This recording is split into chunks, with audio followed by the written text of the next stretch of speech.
Bismillahirrahmanirrahim. Khayrta ku soo dhawaada qaybteeni 20aad ee Programming Using Python. Qaybtan waxaa ku qaadan doonaa strings. Mawduuc badan ayaan qaadan doonaa. Mawduuca ugu horeeya stringska waxaa waaye string literals. String literals waxaa waaye in stringiga print markaa dhahno tusaale. Print markaa dhahdid stringigan inaa meeshaan hadda ku qortid hello oo kaleeto. Hello. Okay. Hadda waa stringisan. Hadii aan soo print gareeyo aan dhaho print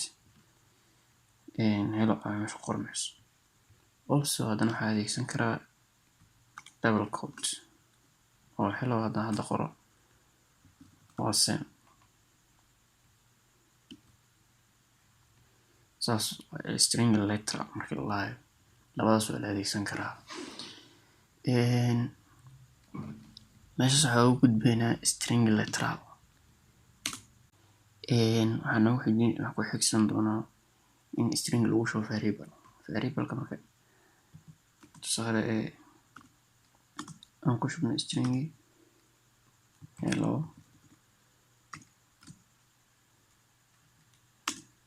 haddii aan soo print gareyno ayaan soo print gareysmayso oo hello ayaa ku jirto. sidoo kaleeto waxaan kula shubi karnaa double quote. waxaan dhihi karnaa hello same. sidoo kaleeto waxaan ka dhigi karnaa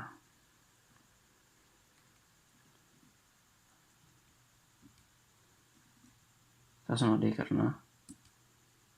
same. different kinds of voice lagu shubi karaa adiga nooca rabto ugu shuban kartaa. intaas waxaa u gudbaynaa variable sida loogu shubo string. multiline strings ayaan ku shubaynaa haddii aan rabno marka ka waran haddaan ku shubno inaan ku shubno hadal ka badan hal sadar. tusaale haddaan dhahno stringigan kadibna aan u dhigno hadal adiga I want to fly hadda dhaha kaleeto tusaale. okay hadalkan haddii aan rabo inaan kala jebiyo laba sadar saan uga noqonaa ma rabo saan sidiisa hore ka dhigto. hadalka waa kana si fudud ayay jirto intuu escape characterka la u dhexgelin lahaa adiga waxaa samaysan kartaa wax kuu gaar ah. sidaas darteed waxaa qoraysaa travel code oo saas ah 3 mar xataa meesha quotationka. markaas hadda qoraalka aan qoray haddii aan kala jaro waxba kuma soo darsanaa waxna kama jirmaan sidiisa u qormaya. multiline string yaa la haddii aan soo daawacana saas ayuu ugu soo daawacaya. marka qaabkaasna loo isticmaalaa. waxaa inoogu xigo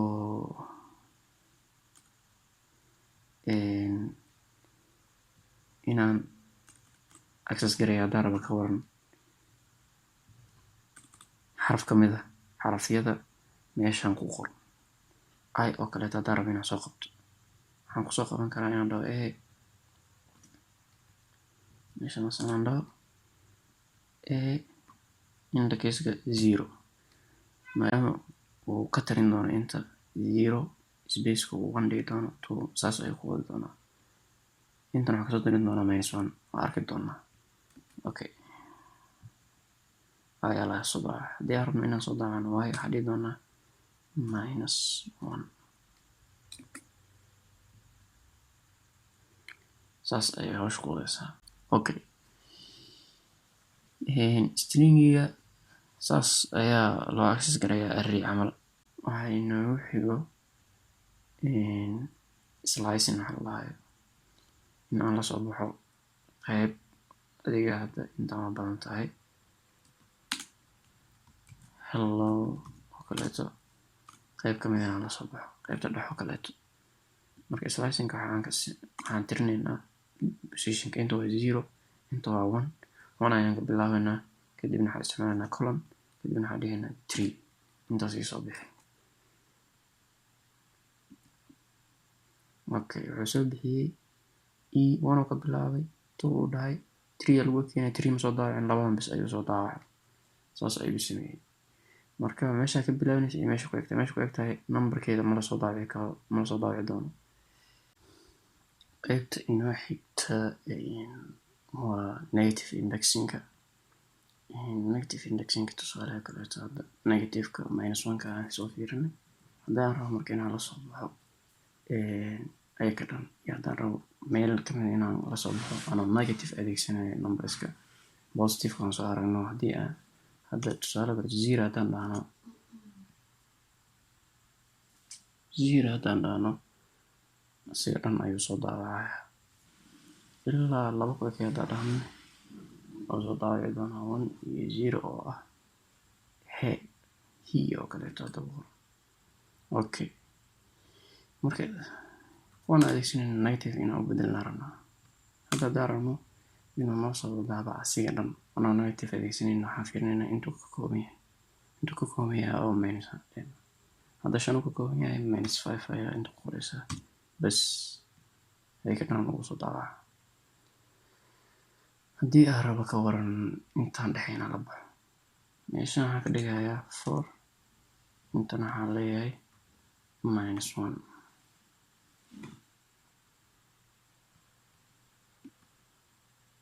dhexda dhiibi intaas dhexe meeshuu ku egaya iga dhigayaan dhahay marka negative indexing-ka slicing waa lagu sameyn karaa index caadina waa loogu raadin karaa marka stringiisaas ayaa loogu shaqeeya indexingkiisa hadda saan haddaan dhaho waxaan soo daawacayaa ayada dhan because meesha laga bilaabay meeshuu lagu yahay ma u sheegin saasna waa loo access garan karaa mid walba ka mid ah elementyada ama character walba ka mid ah stringiga waxaa noogu xiga stringi methods anaga method isticmaaleyno inaan stringiga wax kaba bedelno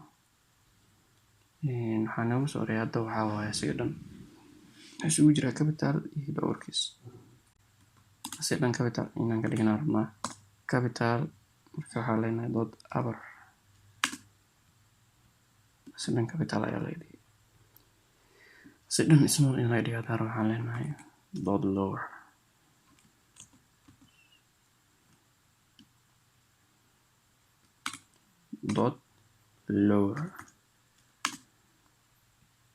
asiga dhan small ayaa laga dhigay okay haddii aan rabno in inta meeshaan eray aan kusoo darno kadibna waxaan ka dhigno 2 xaraf ama 2 eray waxaan isticmaali doonaa split method la dhahayo dot split ayaan dhihi doonaa methodiskan tirada ayay ka bateen laakiin inta ugu muhiimsan ayaan ka qaadan doonaa okay split markaa dhahdid kadibna waxaa lagu kala bari doonaa kaas okay aan fiirino wuxuu ka dhigay list anaga ma qaadan laakiin hadda markii saan la sameeyo split list ayay ka dhigtay oo hello nagaari ka dhigtay world nagaari ka dhigtay okay waxaan sameyn doonaa spacing inta ku darno intan space aan ku darno aan ka saarno waxaan leenahay dot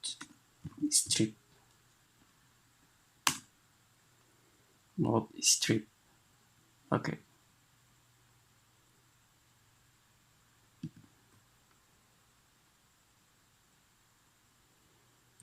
marka caadiga haddii aan soo daawacno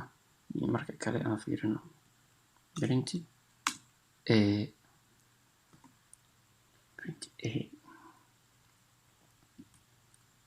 okay isku fiirino marka labadooda markii aan ku sameynay strip iyo markii caadiga ahayd waa tan space inta ku jiray hadda laakiin spacekii ma ku jiro laga saaray strip ayaa shaqadaas qabatay okay shaqa kale noo dhiman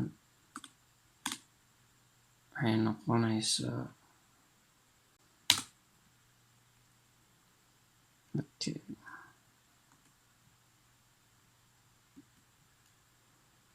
waxaa kaloo jira inaad dhigi kartid dot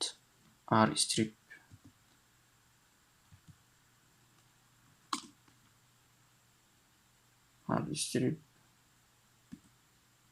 space geeska jira basiga soo bixinay hadda waxa inoogu xiga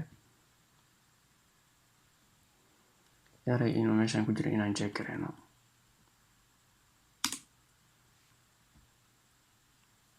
halena bounty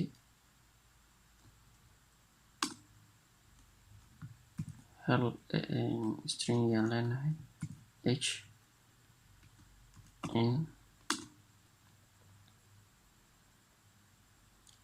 a haddii ay ku jirto h true ayuu dhihi doonaa haddii kalena false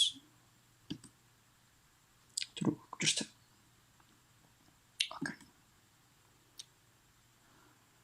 haddii aan dhanaga not ma ku jirto waan dhihi doonaa false okay intaasna waa inaad check gareyn kartid xarfaha ku jiro waxaa kaloo check gareyn kartaa sidaana dhihi kartaa method kala jiro laaye started with ku bilowdaa h ku bilowda h yes waa true haddaa wax kaloo dhiibtin false ugu dhahi doonaa ku dhamaatana way jirtaa sida rajeynayo but ends with space ay ku dhamaata hadda sooma waa true laakiin haddii aan dhahno d ma ku dhamaato space ayaa ka dambeeya mar walba inaa xasuustid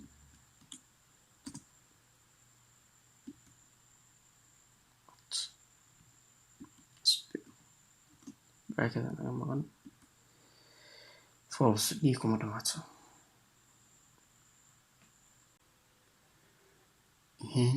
haddii aan rabo concatenation waxa la dhahi jiro string concatenation stringka lagu qabto waxaan dhihi karaa inaan inta ku qoro comma kadibna aan dhaho all the alphabet okay saas oo dhihi karaa laakiin wuxuu ka dhigi doonaa tubal wax la dhahanay laakiin tubal ma rabno waxaa rabnaa in caadi isugu dabaqan waxaa u isticmaalanaa markaas plus okay plus concatenation ayaa stringi loogu isticmaalaa marka sidoo noqda fiirino isugu kan dabaqan doono nagaas marno kana space siin kartaa kadibna siga ku kala saaray markaas saas oo sameynaysa aan ka gudubno intaas waa concatenationka isku daba qabashada markii string la isku daba qabanayo waxaa inoo xiga formatting waxa la dhahaa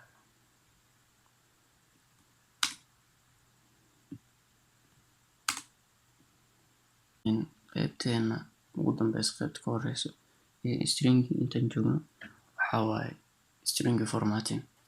stringigan la format gareeyo sida loo format gareynaa hadda a oo kaleeto waxaan ku shubtay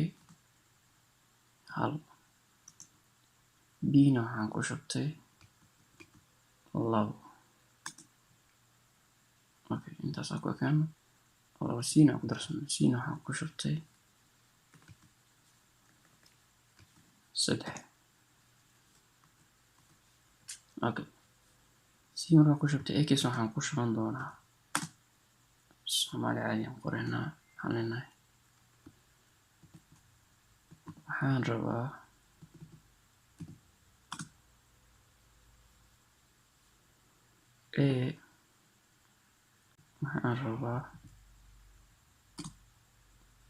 inta shay ay u taagan tahay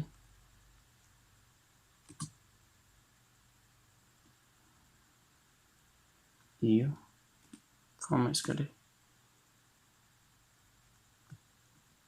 b inta shay u taagan tahay iyo c inta shay u taagan tahay okay soo print gareyn waxaan leenahay print x dot format kadibna waxaan leenahay a comma b comma c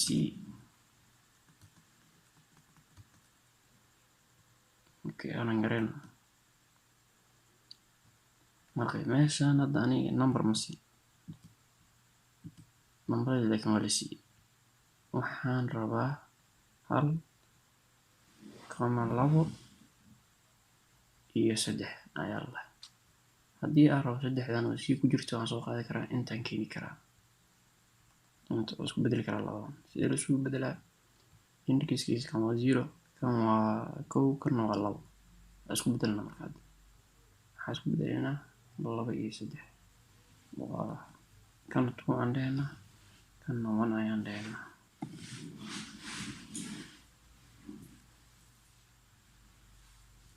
okay errorka aan fiirino okay kan 0 aan dhahnaa that's okay because kan ayadoo qiimo la siin kuwan kala qiimo ma la siin karo kan waa 0 kan waxaa ahaa indexkiisa 2 kan waxaa ahaa indexkiisa 1 qiimiyaa loo kala bedelay formatting waa intaas waxaa inoogu xigo escape character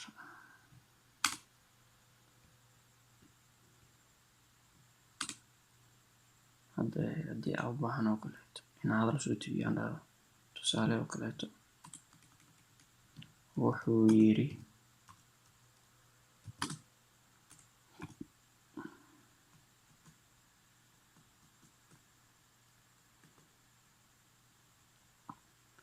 waxaa dhacay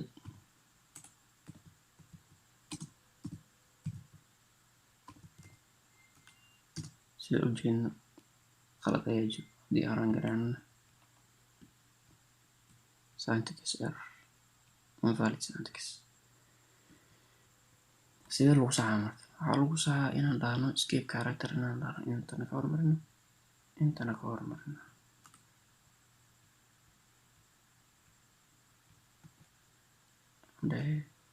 intana ka hormarino markaas caadi ayaa loo soo qori doonaa waxaan soo print gareyn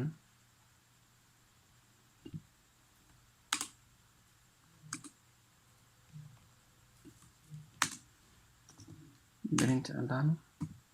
x